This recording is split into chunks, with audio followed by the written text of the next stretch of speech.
ആതിരെ മോഹൻലാലിന്റെ ഒരു ഇന്റർവ്യൂ കണ്ടായിരുന്നോ?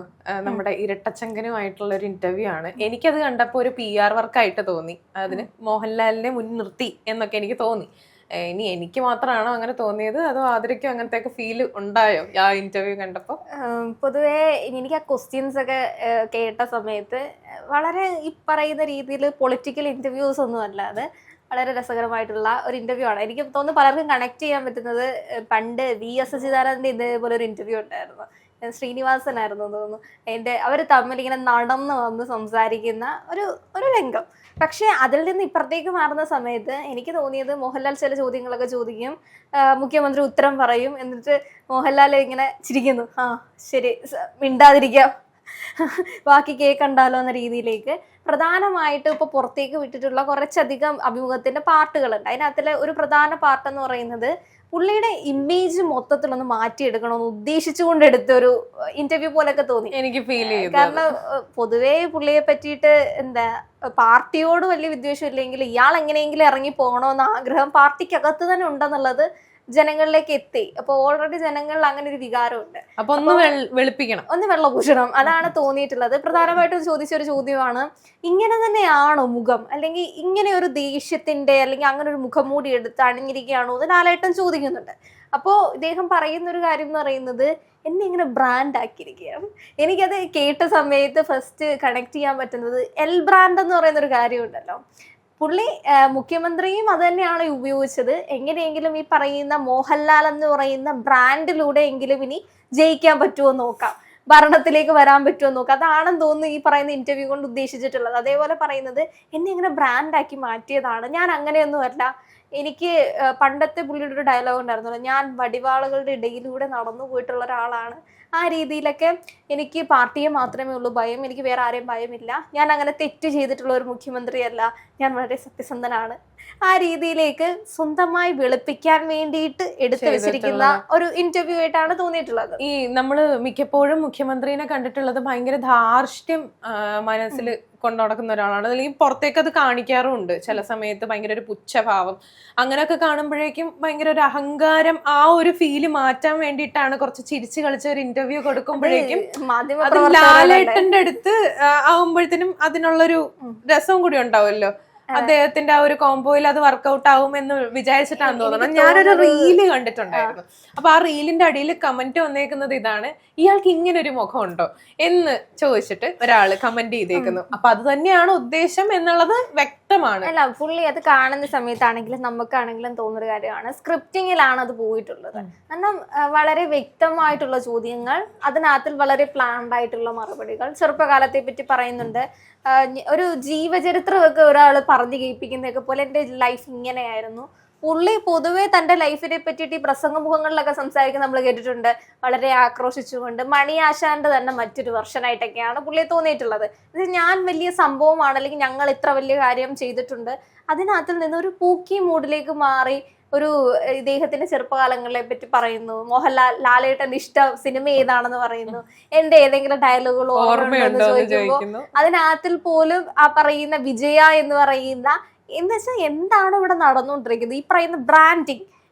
അങ്ങനെ എനിക്ക് തോന്നുന്നത് ഈ പറയുന്ന ഇന്റർവ്യൂ 1 മില്യൺ എങ്കിലും ആൾക്കാർ കാണും. അത് ഈ പറയുന്ന പിണറായി വിജയനെ കൊണ്ടല്ല, ലാലേട്ടന് വളരെ ആ ഫ്രെയിം എന്ന് പറയുന്നത് ഭയങ്കര മനോഹരമാണ്, വളരെ രസകരമായിട്ട്. ഈ അടുത്ത കാലത്തൊന്നും ലാലേട്ടൻ ഒരാളെ ഇന്റർവ്യൂ ചെയ്യുന്ന ഒരു സാധനം നമ്മൾ ഇറങ്ങിയിട്ടില്ല. ഇതിന്റെ ടൈറ്റിൽ തന്നെ ചിത്രം ശ്രദ്ധിച്ചിട്ടുണ്ടോ എന്ന് പറയാം, ഇരുവർ.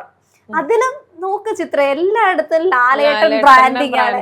അതും ലാലേട്ടന്റെ സിനിമ എടുത്ത് വെച്ച് ബ്രാൻഡ് ചെയ്തിരിക്കുന്നു. ഇപ്പുറത്തും ഇയാള് പറയുന്നത് കേൾക്കുന്നതിന്റെ അപ്പുറത്തേക്കും ഇപ്പുറത്തിരിക്കുന്ന ലാലേട്ടന്റെ ആ ഒരു മണിക്കൂർ അയാളുടെ ഒരു ഇന്റർവ്യൂ കാണാൻ പറ്റുന്ന രീതിയിലായിരിക്കും മില്യൺസ് ഓഫ് ആൾക്കാർ ഇത് കാണാൻ. അങ്ങനെ വെള്ള പൂശാനായിട്ട് ലാലേട്ടൻ അവിടെ പോയി ഇരിക്കേണ്ടതുണ്ടായിരുന്നോ എന്നുള്ളത് എനിക്ക് തോന്നി.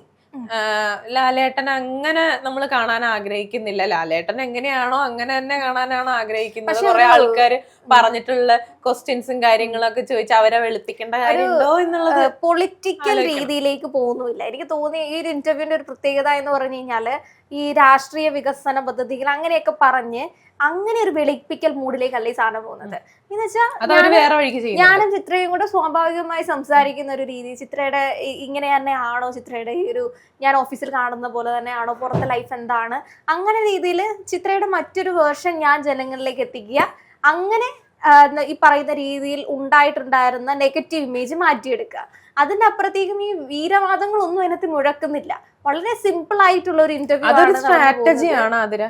അതെ, തീർച്ചയായും സ്ട്രാറ്റജി. അതിന്റെ ടൈറ്റിൽ കാർഡ് തൊട്ട് ലാലേട്ടനെ പ്രസന്റ് ചെയ്യുന്ന ഓരോ രീതി മുഴുവൻ ഇത് കൃത്യമായിട്ട് അറിയാം. ഇവരുടെ നമ്മൾ ഒരുപാട് ഇവരുടെ ഈ പറയുന്ന രീതിയിൽ ഈ ദാദാസാഹിബ് ഫാൽക്കെ അവാർഡിന് ശേഷം ലാലേട്ടന്റെ ഒരുപാട് ഫ്രെയിമുകൾ നമ്മൾ കാണുന്നുണ്ട്. പല ഇടങ്ങളിലേക്കാണെങ്കിൽ ഇപ്പൊ ഫീഡ് എടുത്ത് നോക്കുകയാണെങ്കിൽ തന്നെ മോഹൻലാൽ ആണ് നിറഞ്ഞിരിക്കുന്നത്. അപ്പൊ അങ്ങനെ ഒരു സമയത്ത് CPM അല്ലെങ്കിൽ ഭരണപക്ഷത്തിന്റെ തലയിലൂടെ ഒരു ബുദ്ധി ഉദിക്കുകയാണ്. ഓക്കെ, ഇനി ഒന്നും നടക്കത്തില്ല, ഇനി ലാലേട്ടൻ തന്നെ തുണ. അതെ, ഈ പറയുന്ന രീതിയിൽ തിരുവനന്തപുരമൊക്കെ കൈവിട്ടു പോയ സാഹചര്യം വരുന്നല്ലോ. ഇപ്പൊ ഇടയ്ക്ക് ട്രെൻഡിങ് ആയിക്കൊണ്ടിരിക്കുന്ന ഡയലോഗാണ് പൃഥ്വിരാജിന്റെ ഈ പറയുന്ന പത്മനാഭസ്വാമിയുടെയും ആറ്റുകാലമ്മയുടെയും ലാലേട്ടന്റെയും നാടായ തിരുവനന്തപുരം. അതേ രീതിയിൽ തന്നെ ഈ പറയുന്ന അയ്യപ്പ സംഗമം നടത്തി വിജയിക്കാൻ നോക്കി തോറ്റുപോയി. അവസാനം വീണ്ടും പിണറായി വിജയനും ലാലേട്ടനിലേക്ക് തന്നെ എത്തി. ഇനി ഇവിടെ നിന്ന് മാത്രമേ ഒരു രക്ഷയുള്ളൂ.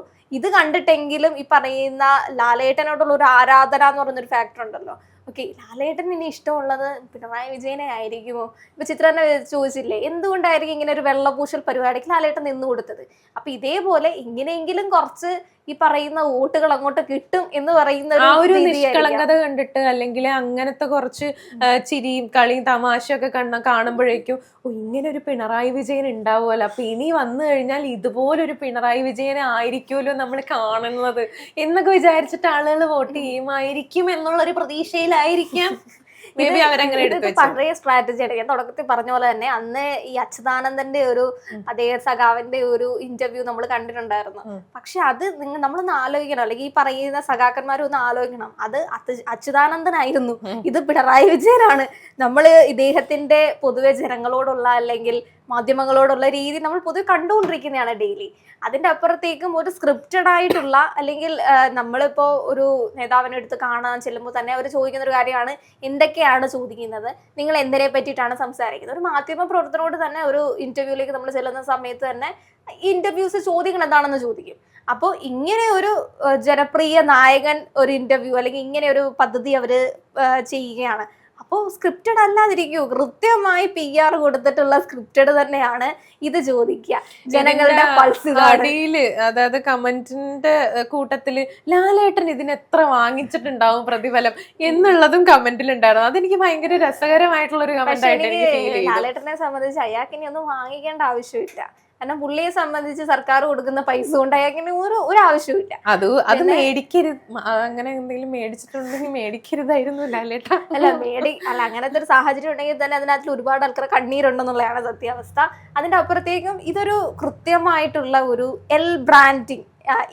ഇനി LDF 3.0 വേണ്ടി ബ്രാൻഡിങ്ങിലൂടെ ഞങ്ങൾ പുതിയ പ്രചരണം നടത്തുന്നു. ഇനി ഒന്ന് ആലോചിച്ച് നോക്ക് ചിത്ര, ഇനി എത്ര ഈ പറയുന്ന ചാനലുകളിൽ ഇതിന്റെ ക്ലിപ്പിംഗ്സ് ആണ് വരാൻ പോകുന്നത്. ഒന്നാമത് ട്രെൻഡിങ് എന്ന് പറയുന്നത് ലാലേട്ടനാണ്.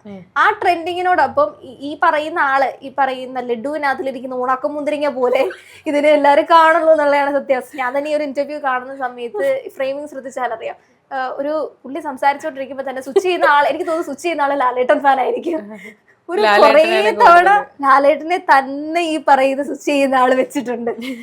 അത് തന്നെ എനിക്ക് ഇതിനകത്തിൽ അതാണ് തോന്നിയിട്ടുള്ള ഒരു ഫാക്ടർ എന്ന് പറയുന്നത്. അല്ലെങ്കിൽ ഇനി ഇതാണ് അവസാന വഴി, ഇങ്ങനെയെങ്കിലും എന്തെങ്കിലും ജയിക്കുമോ എന്നുള്ളതാണ് ഒരു സത്യാവസ്ഥ. ചിലപ്പോ ഇനിയിപ്പോ ഭരണം മാറിപ്പോകും എന്നുള്ള ഒരു പേടി കൊണ്ടുമായിരിക്കാം. അതുകൊണ്ടായിരിക്കാം ഇങ്ങനെ ഒരു സാധാരണ അങ്ങനെയും ജനപ്രതിനിധികൾ ചെയ്തിട്ട് നമ്മൾ കണ്ടിട്ടുണ്ട്, ലോങ് ഇന്റർവ്യൂസ്. കാരണം ഇതിവിടെ കിടക്കട്ടെ, നമ്മൾ തോറ്റുപോയാലും പിന്നീട് ജയിക്കാനാണെങ്കിലും ഒരു ഓർമ്മക്കുറിപ്പ് എന്നൊക്കെ രീതിയിൽ ആയിപ്പോകും എന്നുള്ള രീതിയിലാണ്. എന്തായാലും പറഞ്ഞു കഴിഞ്ഞാൽ ലാലേട്ടൻ തുണ അല്ലേ.